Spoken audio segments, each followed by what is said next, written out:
புதுக்கோட்டை மாவட்டம் அரிமளம் ஊராட்சி ஒன்றியம் கீழப்பனையூர் கிராமத்தில் உள்ள ஸ்ரீ அழகு நாச்சியம்மன் கோவில் 5ஆம் ஆண்டு மாசி திருவிழாவை முன்னிட்டு கரகம், முளைப்பாரி, மது எடுத்தல் விழா மிகச் சிறப்பாக நடைபெற்றது.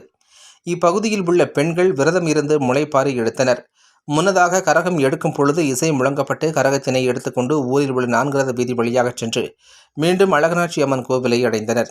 இந்த நிகழ்ச்சியில் 1000க்கும் மேற்பட்டோர் கலந்து கொண்டனர். பின்னர் அனைவருக்கும் அன்னதானங்கள் வழங்கப்பட்டன. இந்த நிகழ்ச்சியினை கீழப்பனையூர் விழா கமிட்டியாளர்கள், மெய் அன்பர்கள், ஊர் பொதுமக்கள், இளைஞர்கள் சிறப்பாக செய்திருந்தார்கள் என்பது குறிப்பிடத்தக்கது. முன்னதாக ஊர் முழுவதும் மின்னொளியால் அலங்காரம் செய்யப்பட்டு விழா கோலம் பூண்டுள்ளது. அங்குள்ள பொதுமக்கள் வீடுதோறும் கோலமிட்டு விளக்கேற்றி மகிழ்ச்சியுடன் இந்த நிகழ்ச்சியில் கலந்து கொண்டனர் என்பது குறிப்பிடத்தக்கது.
Vale.